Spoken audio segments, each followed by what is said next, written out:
Welcome to the Friday edition of the NBA Exchange. I'm your host, Dexter Henry. Busy things going on in the NBA. LeBron James returning to the court tonight. That'll be very interesting, but we are in December now, which means we can actually start talking about trades. And perfect person to talk to about that is a good friend of mine. His name is Michael Scotto. He writes for Hoopshype.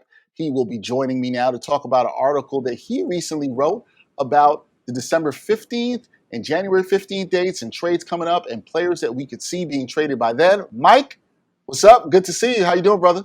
Hey, Dexter. Always good to see you, my man. Appreciate the warm intro. How are you?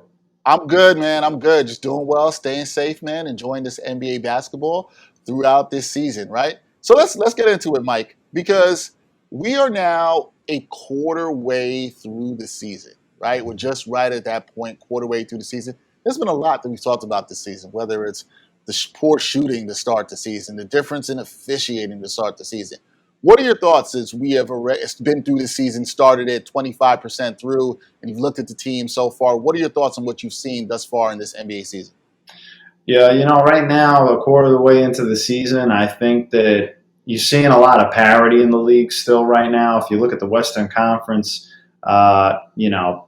teams that are in the play-in and are even like the 11th seed are separated by the 4th seed by a game, something along those lines. And in the East, it's pretty competitive as well. I think that, when I look at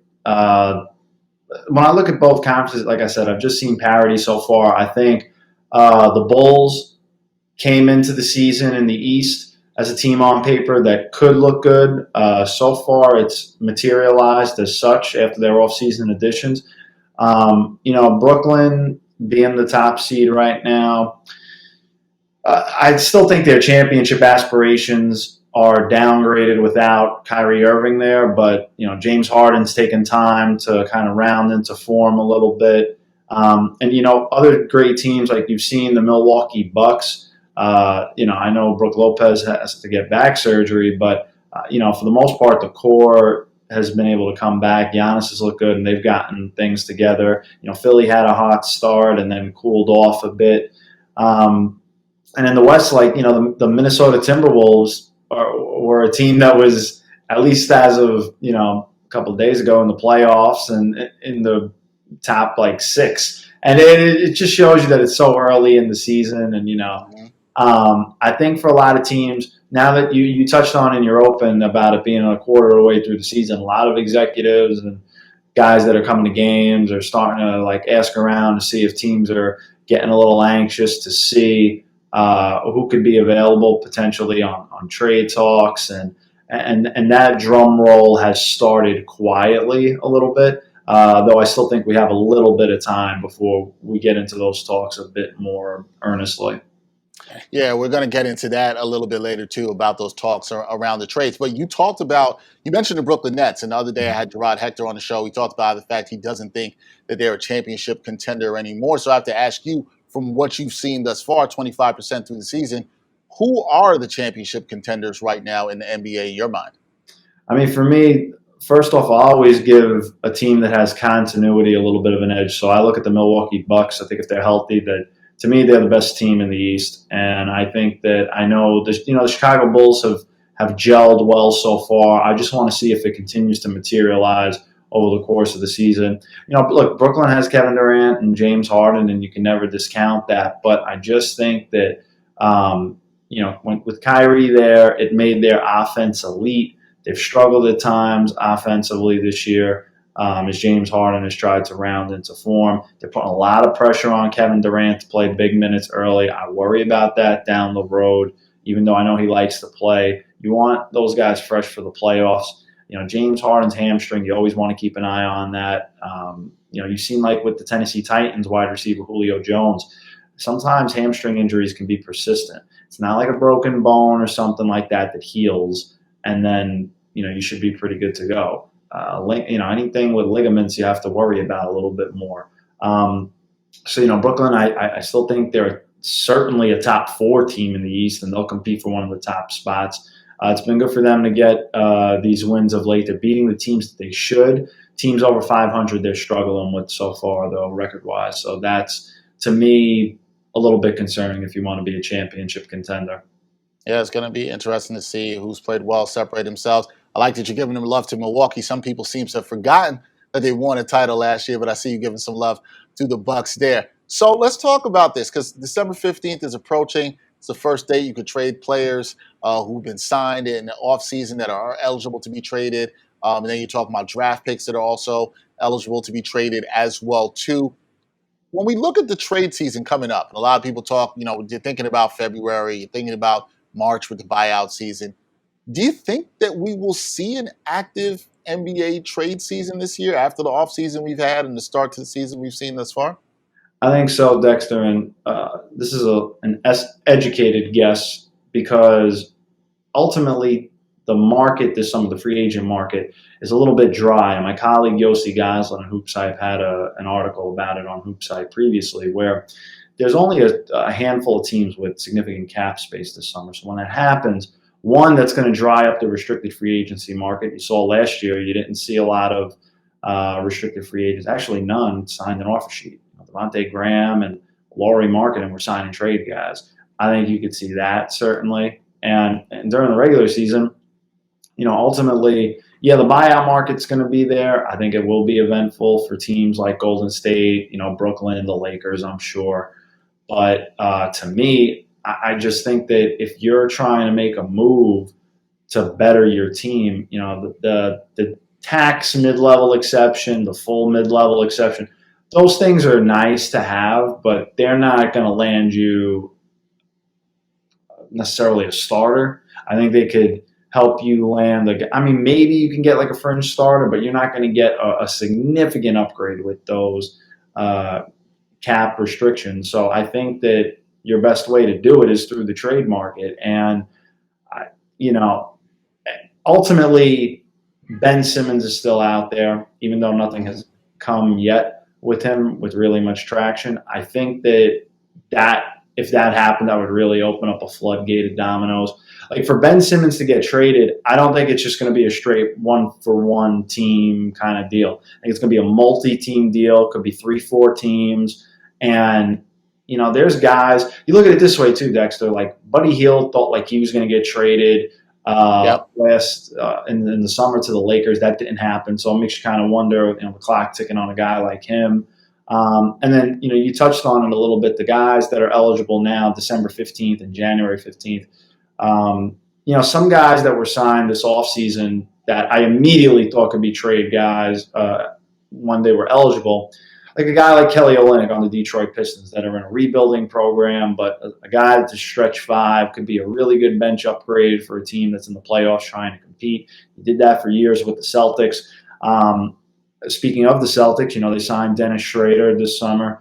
And for me, he was a guy that was a steal at the price they got him. But the caveat to that is, and Yossi touched on this in the podcast, and we have a written transcript with the key points of it on hoopshype.com now, it's going to be very tough for them to re-sign him because they can only give him, I think, maybe $7 million or so. Again, I defer to Yossi on the cap stuff there.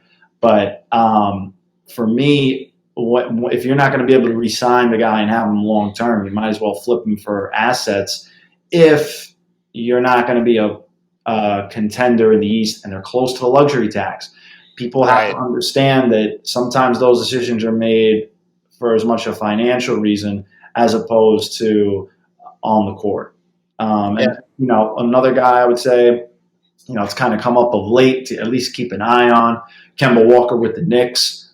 Getting benched this early is a bit surprising to me and some people, especially after Tom Thibodeau went with Elfrid Payton last year for a long time. But the reasoning for that, Elfrid Payton is a defensive guy. Kemba, he's shooting the ball well from three-point range. I think he's about 43% or so, and that's among the best seasons, if not the best in his career from that range. But defensively, Tibbs wants that. And so, he's always had his guy, Derrick Rose, who he will always go to war with. And I think it was a little surprising for teams around the league to see him get benched. So he's a guy that I would look at leading up towards the trade deadline. Teams are going to be interested in him, I think. And one other guy that sticks out to me, and we touched on this on Hoopshype as well, Dexter, is Daniel Tice with the Houston Rockets, a guy that was in the starting rotation. Now they moved Christian Wood to the 5 and been playing a little bit smaller, and that seems to be better for Christian Wood, his trade value, and for that team. So to me, Tice is a guy that's a really good player to have if you're a playoff team, does a lot of the dirty work and sometimes things that don't always show up in the box score, but he's a winning basketball player and a lot of teams like him. Houston got him because they paid a nice chunk of money for him this past summer in free agency. So those are a handful of guys that I just touched on that, in my opinion, certainly you have to keep an eye on before the trade deadline. When specifically they get moved or if they get moved, to be determined, but definitely guys I would keep an eye on for sure. Yeah, no, good guys to keep an eye on there. And you brought up somebody that's funny. I almost forgot about myself, Mike, which was Ben Simmons. And I do feel like, the dominoes could fall, like you said, after that and other guys getting moved. I've always thought, and I've heard this, I talked with Keith Pompey, who covers the Sixers, about this. He said if Simmons got moved, he thought it would be after the December 15th, timeline, because the Sixers would be able to get other assets for him. And as you said, it wouldn't be a straight up one-to-one guy. Do you think that gets resolved at all this year from your feeling, just looking at that? Or because that's the one people are going to be looking at, or do you think this could drag out well up until the trade deadline? I mean, if I'm Philadelphia, I would certainly hope so. Look, at the end of the day, whether this is a mental issue where he doesn't want to play, he doesn't. Ben Simmons has made it pretty clear that he doesn't want to play in Philly, and whether he's going to talk to mental health coaches, and then correspond with the Sixers back and forth. I think for me, ultimately, when you have Joel Embiid in his prime, and this is a guy that has had major injuries before, you have to maximize that prime. I think, Philadelphia has an idea of what they would like to get for Ben Simmons, and I just don't think they're going to get it. So they're either going to have to change their evaluation of him and what he can bring back, or they're just going to wait it out as long as possible. I just think it does no good for either side to have Ben Simmons not playing. Ben's losing money, by not playing. And for the Sixers, you're losing an all-star caliber guy, and you have an opportunity where you could replace him, and he's a max guy. So if you do trade him, maybe you open up some money and some flexibility, even if it's not right away. In the next couple of years, you can continue to reshape that roster. I think that after the playoffs, with Doc Rivers and some of the comments and Joel Embiid, I don't think that it helped his trade value, certainly. If you in your head thought that Ben Simmons wasn't that guy, well, you don't gotta say that. They asked, can you win with him as your point guard? Yeah, we could. But then, if you move him, you move him. And you want to keep the value as high as possible. I was a little surprised, that Doc said that back when, because Doc's been around. He knows the media game. So, I just think on both sides, it's a tricky situation. And that, when you see guys like him and James Harden that have these long-term contracts and they're trying to get their way out, I wrote an article about this on Hoopshype a while ago, and I would suggest people check it out, about how players try to orchestrate a trade and agents on the back end to try to get their client out. And I remember one agent who's done a fair share of them in his time told me that when you want out and you demand a trade, it's like a divorce. It's going to get ugly, and at the end of the day, you have to, once you go down that path, you're all in. And it certainly seems like to this point, Ben Simmons is all in on not playing for the 76ers anymore. It certainly seems like that for sure. That's definitely one to keep an eye on. Now, you said you think there will be an active trade deadline season, or trade season, I should say. Do you think we will see moves quickly after December 15th, or do you see more moves coming closer to the trade deadline, Mike? Well, I always think in the league, it's closer to the trade deadline. Maybe you get something a month before or something like that. Ironically, Brooklyn's a team that has made trades pretty early before the trade deadline. But I feel like for most of the league, they wait as long as possible for a couple of reasons. One, to fully evaluate their roster and where they are in terms of competition, if they are really a contender or not, whether that's a playoff contender or a title contender.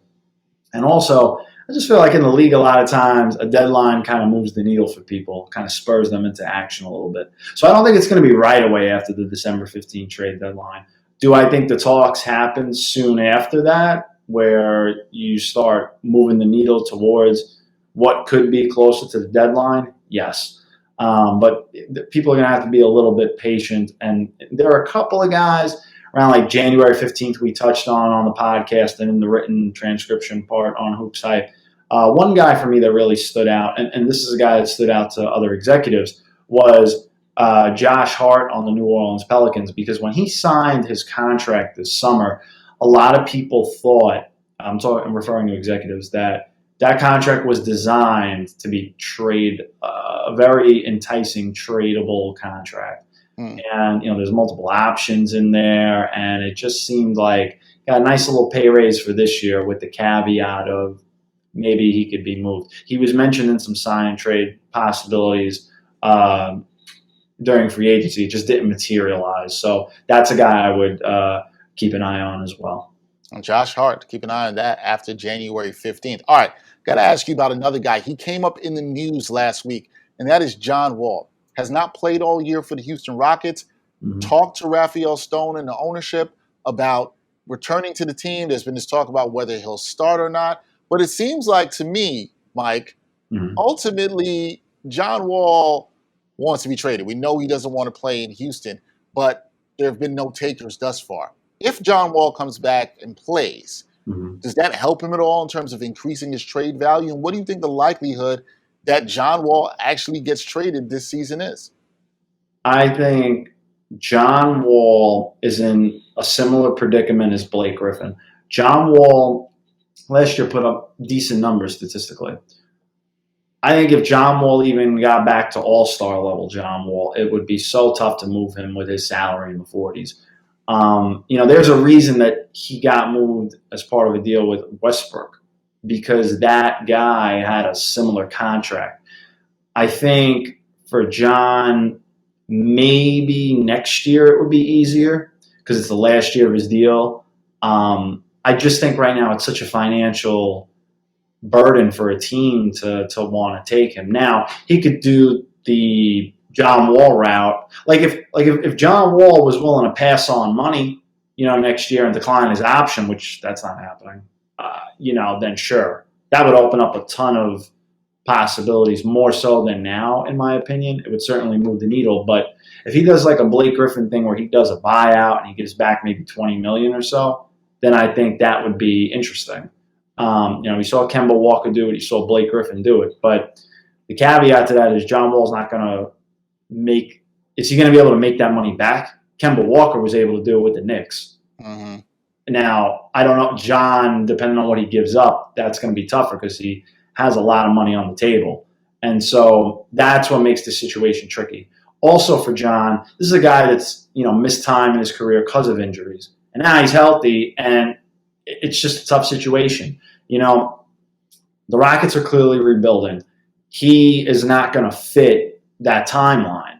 And while John is a serviceable player and a starting caliber point guard in the league still, it doesn't mesh. It doesn't fit. So that is where the caveat is. John Wall is not going to be happy, I don't think, coming off the bench playing sparingly on a Houston Rockets team that's not good. He's going to want to play, try to increase his value, and just in general, no veteran like John is going to want to go to a team and not play and lose. Like when he went there, they had James Harden at the time, and it was him and DeMarcus Cousins was there, and they thought maybe we could do something. Maybe we could make some noise, and it never materialized. And, even with the Rockets when they did the trade of James Harden, they ended up with Victor Oladipo. They thought they would be not in this position, and it never materialized, So this rebuild for the Rockets kind of, I'm not going to say they backed their way into it, but it's certainly it came a little quicker, I think, than they would have thought. I think maybe they thought that they would have gradually try to compete but not be a real playoff contender. But then it nosedived quickly, and you saw they were able to get Jalen Green, and now I think at that point, once they took Jalen Green, that's a guy that needs time to develop. He's got to learn through mistakes, and he's going to get the bulk of the playing time. And they're trying to see if Kevin Porter Jr. can be a point guard. I don't know if he can be, but they're going to find out and give him the minutes over John Wall, certainly. You know what he is. And by the time the Rockets are ready to compete again, John's going to be past his prime. Right. So, yeah, it's hard for me to see how he's moved this season, unless, like you said, he takes a buyout. It's just really hard for me to see. So let's bring up another point guard that you mentioned before, Mike, Kemba Walker. Yep. Okay, you talked about how you were surprised at the move by Tibbs, benched by the Knicks, out of the rotation right now. But some people will say, all right, you talked about Kemba Walker, his three-point shooting, career high, 43%. Somebody might look and say he can still help a team. Yeah. Is there a market for Kemba Walker at all? Do you see Kemba being moved? He's a much friendlier contract in terms of trading it than John Wall, but do you think there is actually a market for Kemba Walker? Well, Kemba's contract certainly makes him a plausible guy that could be moved. I think he's making, in the $8+ million range. Next year will be $9 million. I just think the expectation and the role might be different. I think Kemba, potentially, and this is a guy who's dealt with some injuries. I think Kemba Walker, if he's your sixth man coming off the bench, or a starter that's going to play, 25 minutes, he can give you that. It's just you got to have a strong defensive team around him. And, if a team is looking for a guy that needs a clutch basket at the end of the game, certainly Kemba is more than willing to do that. He is a terrific teammate, a great locker room guy overall. Even in this demotion, he was up and cheering for guys. When the Knicks were playing Brooklyn shortly after he got benched over at Barclays Center. So I do think there will be suitors. I just think the compensation always comes into question ultimately for a guy like that. What are teams willing to give up for a guy like that? And if you're the Knicks, I don't think you're going to be looking for anybody on a long-term deal. What area are they going to look to fill? Because if you're going to go with Rose and Quickly and have Alec Burks as your guards, then you're not going to try to bring back another point guard then at that point. And another point guard isn't going to necessarily want to come there. So you've then got to look at a different position of need. And they've got two centers in Nerlens Noel and Mitch Robinson. You've got Obi Toppin and Julius Randle at the 4. So you're going to get a wing? That's maybe what you do there. And is there that fit?